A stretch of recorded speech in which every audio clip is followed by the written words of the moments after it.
Nós vamos agora ampliar o nosso olhar, porque para receber turistas, para fazer a economia girar, tem bastidor de infraestrutura, conectividade e logística. Agora, numa entrevista com o secretário de Portos, Aeroportos e Ferrovias sobre as entregas de 2025 e também sobre o que vem em 2026. De Chapecó a Blumenau, dos aeroportos aos portos, o que muda na vida de quem vive e produz aqui em Santa Catarina. Vamos ver. Olá, hoje estamos recebendo o secretário de Portos, Aeroportos e Ferrovias de Santa Catarina, Beto Martins. Secretário, obrigado pela presença, obrigado por esse bate-papo. Vamos avaliar um pouquinho como é que foi esse 2025. Prazer e uma honra para mim. E esse ano passa muito rápido, né? É verdade. Mas eu acho muito importante a gente poder prestar à sociedade contas daquilo que aconteceu. Começa falando para a gente, secretário, como é que foi a SPAF, assim que vocês chamam internamente a Secretaria, Portos, Aeroportos e Ferrovias. De forma geral, como é que foi o ano para a Secretaria? O ano para a Secretaria foi, acima de tudo, de consolidação. Eu acredito que o governador Jorginho, quando criou essa Secretaria, evidentemente ele nos trouxe uma responsabilidade para o setor. Essa Secretaria tem que se consolidar para se mostrar realmente útil para os interesses das políticas públicas do nosso Estado. E eu tenho certeza que isso já aconteceu. Eu reputo que 2025 foi um ano histórico. Eu vou dar 3 highlights, né? Porque se eu fosse somar tudo aqui, não haveria tempo hábil. Primeiro, sobre a questão portuária. Nós conseguimos fazer em Santa Catarina um trabalho pioneiro que o Brasil inteiro não conseguiu ainda fazer. A costa brasileira não está preparada para as novas gerações de navios. O Brasil, em verdade, está atrasado em 5 gerações de navios, porque nós precisamos ter barras de acesso e calados para poder receber os navios da navegação do futuro, que são navios muito maiores. O senhor está falando do Porto de São Francisco, a obra que está acontecendo nesse momento. Aí é do Babitonga, né, aprofundamento para 16 metros. Estamos fazendo alargamento do canal de acesso para que o navio possa fazer a manobra e vamos poder receber esses navios. No sul do Brasil vai ser o primeiro porto. Inclusive tem um serviço que vai se instalar chamado Vertical, né, que é onde nós vamos virar um porto hub. Eu posso te assegurar que Santa Catarina vai se consolidar como o segundo maior estado em movimentação de contêineres, porque por incrível que pareça, Santa Catarina com apenas 1,2% do território nacional, de cada 5 contêineres que se movimenta no país, 1 passa por Santa Catarina. Nós vamos nos consolidar nessa posição e o Porto de Itapoá seguramente deve passar a ser o segundo maior porto do Brasil. Esses navios maiores que Santa Catarina está esperando receber, que tipo de material esses navios transportam, secretário? Que tipo de comércio está passando pelos portos de Santa Catarina? Uma coisa importante da gente registrar, Santa Catarina tem um movimento portuário em torno de 65 milhões de toneladas todos os anos. Mas o mais incrível é que 55% desse movimento não são cargas que tenham como origem ou destino Santa Catarina. Ou seja, nós somos um corredor para o Brasil, um corredor logístico para o Brasil, importante para o Brasil. Por aqui são importados insumos de grandes indústrias nacionais que estão em São Paulo, que estão no Paraná, que estão em outros estados, né? Assim como nós também temos aqui, obviamente, a nossa indústria privilegiada com 3 portos de movimentação de contêiner, o que certamente favorece os custos na logística da nossa indústria. Perfeito. Secretário, recentemente a Assembleia Legislativa, agora nesse final de 2025, aprovou um projeto de lei de origem do governo do estado, que é o Voa Mais Santa Catarina, projeto que passa certamente pela sua secretaria e que pretende investir na aviação regional. Inclusive, alguns colegas jornalistas da imprensa local chegaram a chamar esse projeto de cheque em branco. O governador vai subsidiar a compra de aeronaves, inclusive, até 20%. É isso que diz o programa, né? É um cheque em branco esse programa, secretário, ou de fato vai mudar a realidade do transporte entre as cidades de Santa Catarina? Porque a aviação regional pode ser uma alternativa para as rodovias que estão superlotadas, né? Colapsou a BR-101, a gente percebe isso na temporada de verão, isso fica mais evidente. O programa de aviação regional é uma alternativa onde o catarinense e quem procura nosso estado vai poder se locomover com mais facilidade? Veja, quando o governador Jorginho deu protagonismo para o setor, nenhum outro estado brasileiro tem uma secretaria para cuidar só de portos, aeroportos e ferrovias. Isso é uma exclusividade de Santa Catarina. Quando nós ganhamos o mesmo protagonismo que ganham as estradas, nós passamos a estudar todas essas questões. Não existe aviação regional no Brasil. Todas as tentativas que ocorreram no passado foram frustradas e terminaram em falência. Santa Catarina já teve NHT, Aerosul, né? A Azul tinha 150 destinos no Brasil, reduziu em 30, 40 destinos, inclusive afetando também Santa Catarina. Por quê? Porque não existe nenhuma chance de parar em pé um projeto de aviação regional se não tiver sustentada por alguns tipos de subsídio. Santa Catarina vai ser pioneira de novo. Já foi pioneira na questão portuária que eu falei aqui e agora vai ser pioneira na questão aeroportuária. É muito mais do que uma questão econômica, é uma questão social também.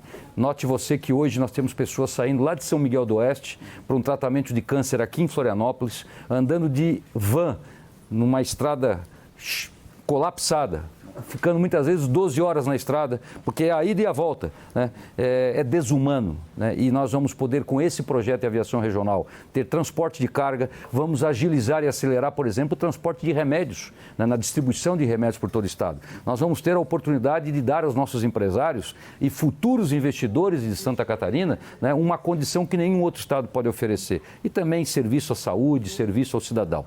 E mais uma coisa, nós não estamos aqui prestando subsídios só para colocar dinheiro e recursos em companhias aéreas. Em verdade, o subsídio que nós vamos dar é para que esta passagem possa ser acessível ao cidadão.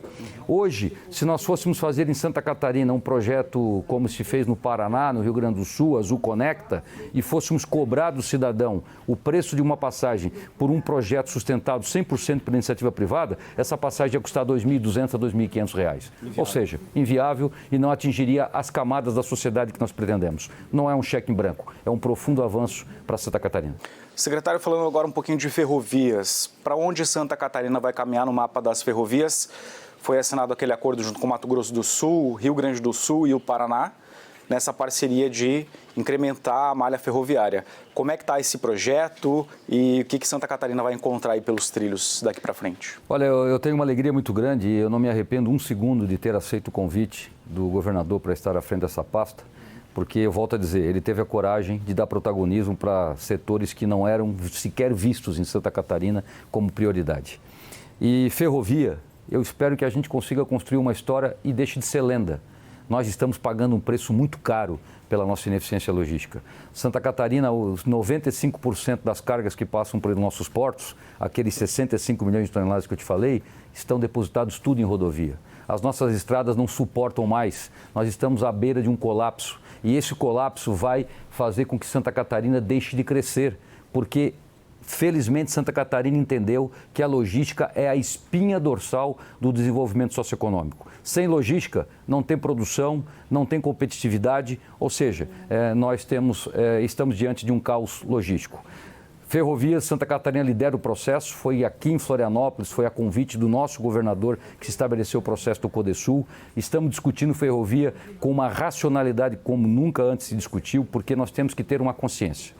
Não, assim como te disse sobre a aviação regional, não existirá ferrovia se não houver subsídio público. Nós vamos para a Europa, quem vai para lá fica feliz em dizer que se anda de trem de um país para outro, lá quem dá os trilhos é o governo. As empresas privadas, elas ganham a concessão dos trens, mas os trilhos é o governo. Os Estados Unidos subsidiam ferrovias. A China fez nos últimos 25 anos 80 mil quilômetros de ferrovias. A China que está errada e nós que estamos certos, o Brasil não aplica nada em multimodalidade, coloca tudo sobre estradas e leva o país a um colapso logístico e o que é pior do que isso, tira toda a competitividade do produto brasileiro no mercado internacional. Portanto, nós não temos que tratar esse assunto com seriedade e eu fico feliz de dizer que Santa Catarina libera um processo no sul do Brasil hoje para discutir esse tema com a importância que ele merece. Esses investimentos, secretário, em ferrovias, na aviação regional também, são investimentos 100% do governo do estado ou existe uma conversa com o governo federal? Como é que é o relacionamento da Secretaria de Portos, Aeroportos e Ferrovias com o governo federal? O nosso relacionamento é muito bom, porque eu quero te dizer o seguinte, o governador em nenhum momento sugeriu ou pediu que nós tratássemos assuntos que são de grande interesse para o Estado de maneira simplesmente política. Nós temos tratado isso de forma absolutamente técnica em Brasília e temos tido uma relação de boa convivência. Porém, o governo lançou recentemente um plano de concessões de ferrovias. Nesse plano de concessões, você pega uma malha que outrora já foi de 7.500 quilômetros, reduz para 4.000 quilômetros. Praticamente 50% do que já tivemos no passado. O Barão de Mauá deve estar se removendo no túmulo, né? E o que é pior, ela fragmentou um pequeno trecho no Rio Grande do Sul, um trecho em Santa Catarina, outro trecho no Paraná. Estamos nos desconectando do Brasil. Então nós estamos lutando para que não haja essa fragmentação, para que se mantenha uma ferrovia integrada, para que os nossos projetos de ferrovias que estamos fazendo hoje em Santa Catarina possam se conectar a essa espinha dorsal do sistema ferroviário, mas para isso Santa Catarina já se conscientizou, o governador Jorginho já entendeu que nós vamos ter que aportar recursos. Mas a União também tem que ter sua responsabilidade. Se nós colocarmos recursos da União, recursos dos estados e criar um fundo de infraestrutura ferroviária, porque o setor produtivo também tem que participar disso, nós vamos deixar de ser lenda. Porém, se ficarmos só no discurso, lamento dizer, mais algumas décadas perdidas, mas serão as futuras gerações que pagarão o preço disso. Para finalizar, secretário, planos para 2026, quais serão as prioridades da SPAF no próximo ano? Nós queremos implantar o Voa Santa Catarina, aviação regional. Nós já temos aí, demos um passo importantíssimo, que foi a aprovação pela Assembleia. Aliás, a Assembleia é merecedora do reconhecimento, tem aprovado todos os projetos que temos encaminhado através do governador Jorginho. Nós temos condições agora de colocar um edital na rua para ver qual é a empresa que vai atender os princípios do projeto que nós temos. Deve começar com 12 aeroportos, tendo como hub Florianópolis, evidentemente. Mas a circulação de aviões para esses 12 aeroportos vai ser, sem dúvida, revolucionário aqui no estado. Vamos dar sequência à nossa política pública fiscal para que mais voos aconteçam em Santa Catarina. Tem novos destinos que nós estamos tentando trabalhar. Nós já conseguimos a Europa, nós já conseguimos o Panamá, nós já conseguimos praticamente todas as capitais da América do Sul, mas ainda temos o que avançar. O sistema portuário é dar suporte para que o que aconteceu na Babitonga também aconteça em Itajaí. Como o porto hoje está lá sob a concessão, ficou com o governo federal, nós temos procurado ajudar dizendo o seguinte: copiem a nossa ideia, que é a única que pode dar certo. Enfim, e ferrovias vai ser a discussão, sem dúvida alguma, que vai permear 2026, porque vamos ter uma eleição em 2026. Não podemos deixar que nada aconteça no afogadilho, mas não podemos deixar de colocar como pauta principal da discussão política nacional a necessidade de um projeto de ferrovias para o Brasil deslanchar. Secretário, obrigado pela presença, obrigado pela conversa, por prestar esses esclarecimentos e esse balanço, para os catarinenses que nos acompanham. Eu é que tenho a agradecer a vocês essa rica oportunidade. Forte abraço. Um abraço. A entrevista completa com o secretário Beto Martins você também confere no portal ND+, e na nossa plataforma ND Play. Voltamos ao estúdio.